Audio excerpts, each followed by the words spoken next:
Hello students, and welcome to another episode of The Pillow Professor. Tonight, we're slipping quietly into the shadows of the past to discover the world of the samurai and life in feudal Japan. We'll explore who the samurai truly were, the code they lived by, the glittering armor and deadly weapons they carried, and how they shaped the political and cultural landscape of Japan for centuries. We'll also look at epic battles, iconic clans, and some secrets you might never have heard before. So settle in, get comfortable, and prepare to learn all about the warriors who defined an age. Don't forget to like the video and subscribe to the channel, and let me know in the comments where you're listening to this episode. In ancient Japan, power was often centralized around the imperial court in Kyoto. But as centuries passed, local conflicts and rising regional tensions demanded warriors who could maintain order and defend territories. These warriors eventually evolved into the samurai, men who at first served wealthy noble families and later grew into a distinct social class of their own. The word samurai itself comes from a term meaning to serve, reflecting their original role as protectors for the aristocracy. As landowners grew in power and the imperial government weakened, the samurai stepped in to fill the vacuum, enforcing the will of local leaders and managing large estates. By the late Heian period, around the 12th century, the samurai were no longer just hired muscle. They were an elite class, deeply woven into the social and political fabric of Japan. Their rise would shape the future of the nation in profound ways. And speaking of shaping the nation, one of the most influential forces on the samurai mindset was their strict moral code. Bushido, often translated as the way of the warrior, was more than a set of rules. It was a philosophy that guided every decision and action a samurai made. Honor, loyalty, courage, and self-discipline were its pillars. A samurai was expected to show respect to his lord, to protect the weak, and to uphold justice, even at the cost of his own life. Failing to live by Bushido brought deep shame, not just to the individual, but to his entire family and clan. This fear of disgrace was a powerful motivator. It inspired acts of incredible bravery on the battlefield and profound stoicism in the face of death. Over time, Bushido wasn't just a warrior's creed, but became woven into Japanese culture itself, influencing arts, literature, and even political conduct. It's part of why the samurai are remembered not just as soldiers, but as figures of noble character. But, for all their ideals, the samurai were also practical fighters, and nothing was more important to them than their weapons and armor. A samurai's armor was a masterpiece of both art and engineering. Constructed from overlapping plates of lacquered metal or hardened leather, it was designed to protect without sacrificing mobility. The kabuto, or helmet, often featured intricate designs and fearsome crests to intimidate enemies and show the warrior's status. One of the most iconic weapons of the samurai was the katana, a curved sword famed for its sharpness and strength. But samurai carried more than just swords. They wielded the yumi, a powerful longbow, and sometimes polearms like the naginata. Each weapon had specific uses, from cavalry charges to close-quarter duels. Crafting a sword wasn't merely forging steel, it was a spiritual practice, believed to imbue the blade with the soul of its maker. The careful balance, sharpness, and elegant curve of a katana made it a symbol of both power and artistry. And that craftsmanship was essential because samurai didn't just rely on weapons, they trained rigorously to master them. From childhood, samurai were trained to fight. Young boys practiced swordsmanship, archery, and horseback riding, often from the age of 5 or 6. Physical conditioning was intense, aimed at building strength, speed, and stamina. But the samurai's training went beyond the physical. Martial arts like kenjutsu taught precise movements and techniques, while kyudo, the way of the bow, demanded a meditative focus. Discipline and mental clarity were considered as important as raw skill. Spiritual training, especially Zen meditation, helped samurai remain calm and present in battle. A clear mind was seen as the greatest weapon of all.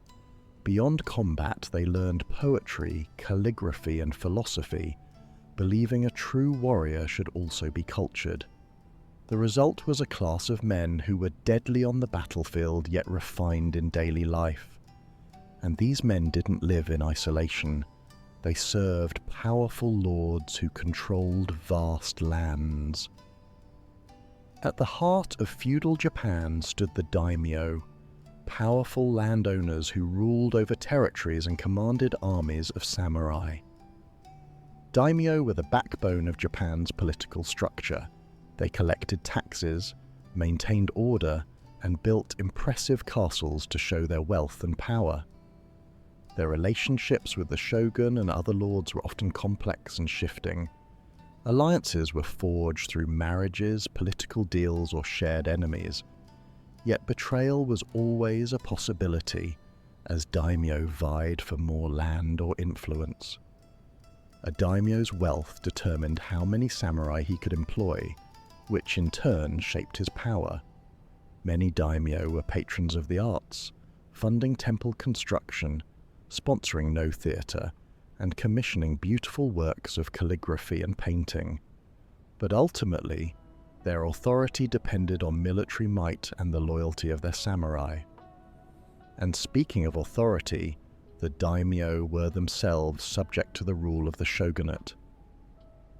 The shogun was Japan's military dictator, the true power behind the throne, while the emperor remained a spiritual and ceremonial figure. The first true shogunate was established by Minamoto no Yoritomo in the late 12th century, signaling the samurai's dominance over political life. Samurai served as both warriors and administrators for the shogunate. They collected taxes, enforced laws, and kept peace across the provinces. The shogunate system allowed Japan to remain stable during long stretches of history, despite constant regional rivalries. However, loyalty could be divided between a samurai's immediate daimyo lord and the shogun himself. This delicate balance often led to tension and conflicts. Over the centuries, different shogunates rose and fell, including the Kamakura, Ashikaga, and finally the Tokugawa. Through it all, the samurai remained key players, wielding both swords and influence. But beneath the armor and politics was everyday life, and samurai families had routines all their own. Daily life for a samurai family was structured and disciplined. Mornings began early, with rituals of personal grooming and meditation. Meals were simple but carefully prepared, often featuring rice, fish, and pickled vegetables. Education was crucial, not just for boys but sometimes for girls as well. Samurai children studied writing, poetry, and moral teachings alongside martial skills. Within the household, etiquette was strict. Family members observed formal manners in speech and behavior, even in private. Women of samurai families managed the household, oversaw finances, and sometimes received martial training to defend the home if needed. Marriage was arranged for political alliances as much as for personal happiness. Despite the rigid structure, there was room for leisure. Tea ceremonies, poetry, and garden strolls brought moments of beauty into daily life. Beyond family walls, however, life was shaped by the broader feudal society. Feudal Japan was organized like a pyramid, with the emperor at the top, followed by the shogun, daimyo, samurai, and then commoners. Peasants worked the land and paid taxes in rice or labor, sustaining the entire system. Artisans and merchants, while lower in social rank, played crucial roles in local economies. Merchants could become quite wealthy, though their social status remained low. Samurai were both warriors and administrators, serving as the bridge between rulers and the people. The classes were interdependent, tied together by obligations and loyalty. Movement between classes was rare, and strict rules governed how people dressed, worked, and interacted. Despite its rigidity, the feudal system brought periods of stability and prosperity, particularly during the Tokugawa era. Yet tensions simmered beneath the surface, as ambition and rivalry shaped the political landscape. One of the most visible symbols of feudal power were the massive castles that dotted Japan's landscape. Japanese castles weren't merely strongholds, they were political and cultural centers.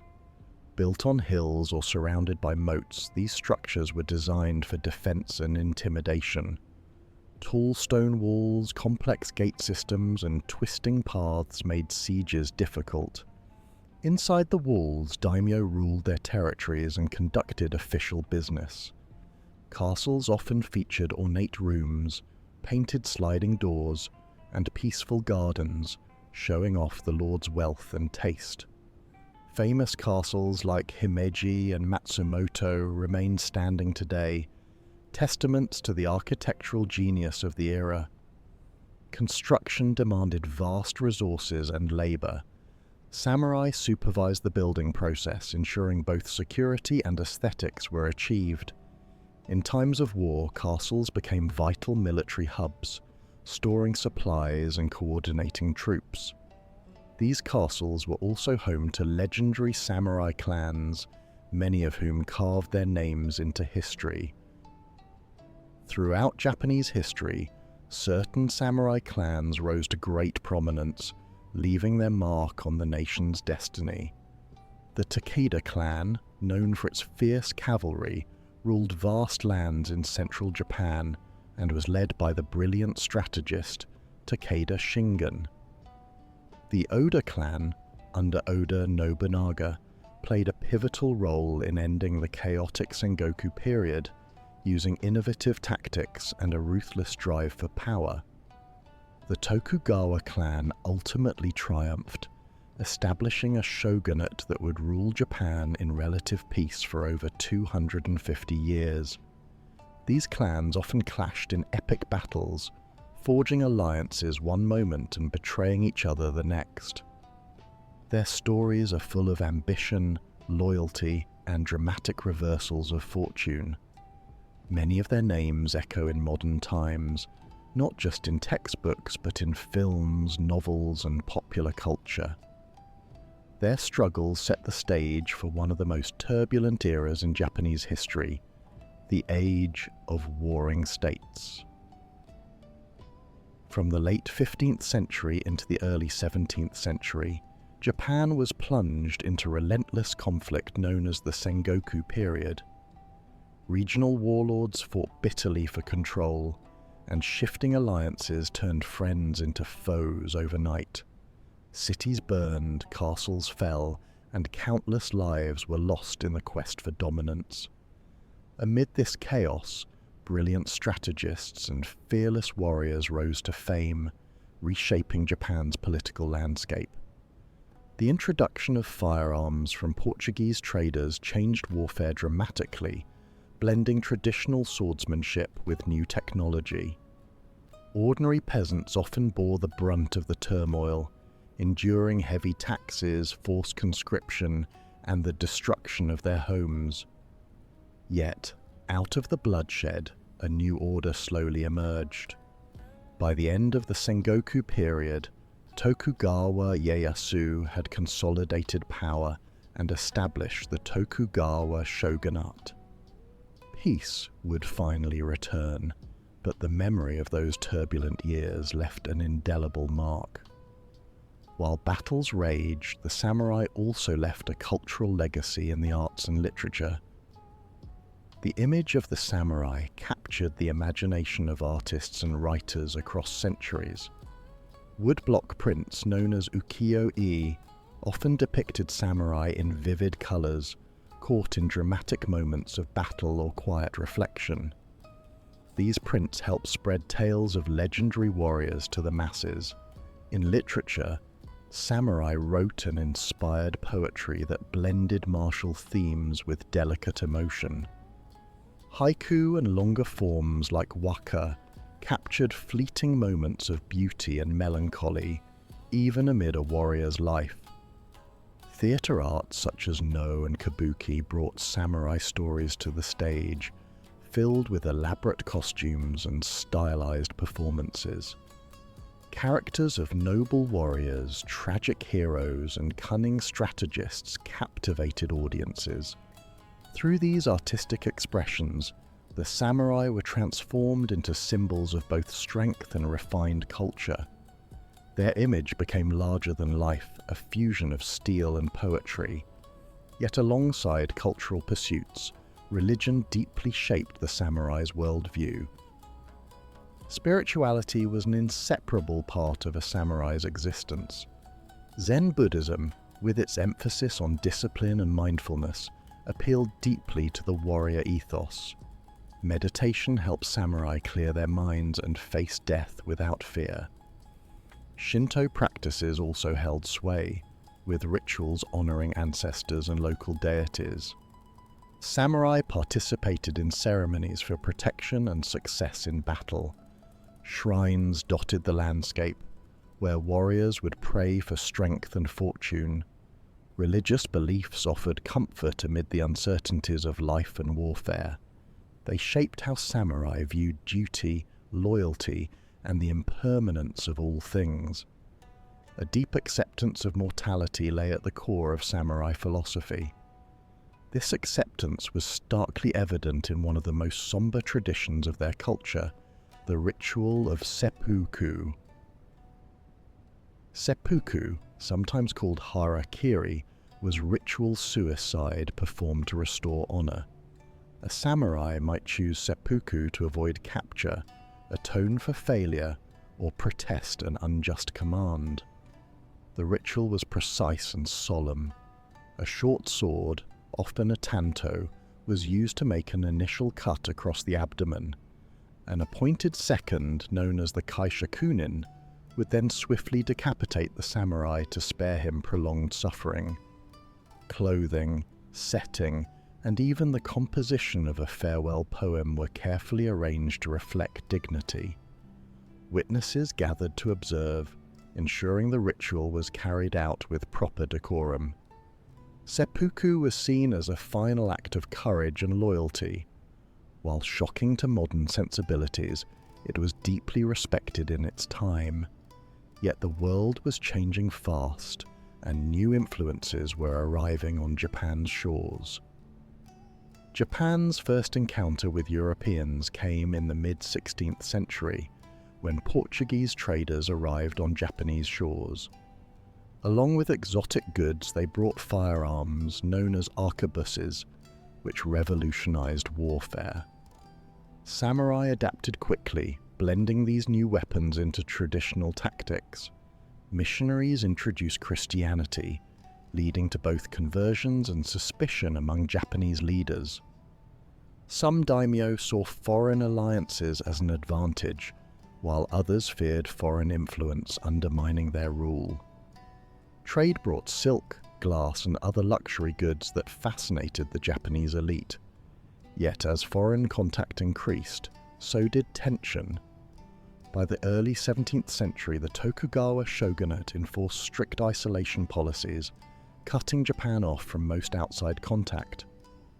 Despite these measures, the seeds of change had been planted. The samurai would soon face challenges not just from within, but from a rapidly modernizing world.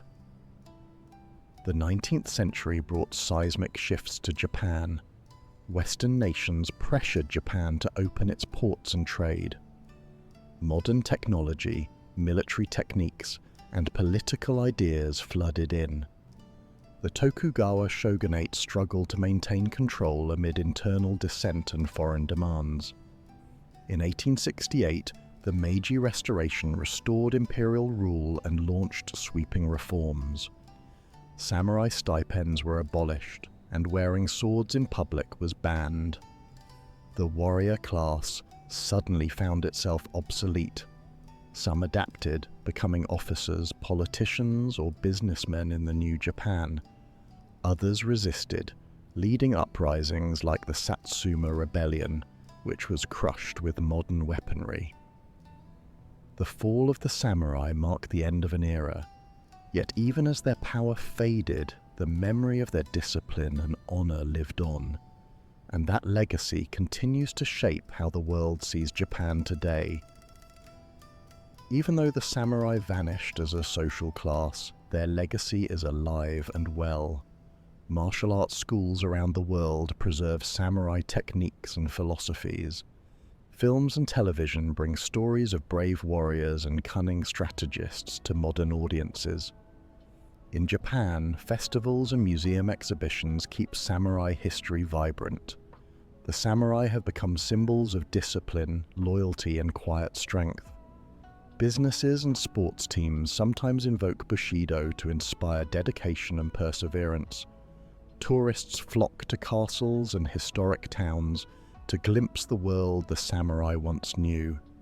Anime, video games, and pop culture icons continue to reimagine the samurai in new and creative ways. Their image bridges the gap between ancient tradition and modern fascination. But for all the tales we know, there are still secrets waiting to be discovered about the samurai's hidden world. Beneath the well-known legends, there are many surprising truths about the samurai.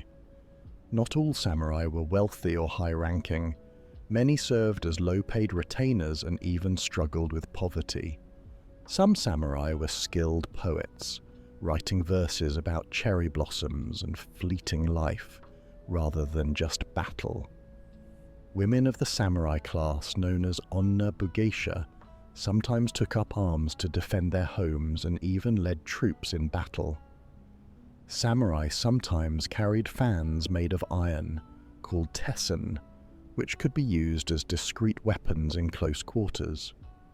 Certain samurai preferred to fight on foot rather than on horseback, depending on terrain and strategy.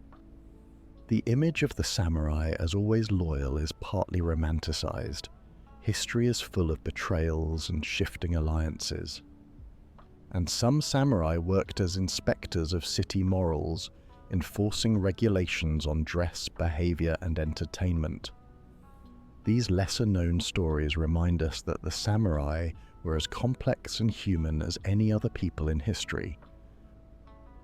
And so, students, our journey through the world of the samurai and feudal Japan comes to a gentle close for tonight.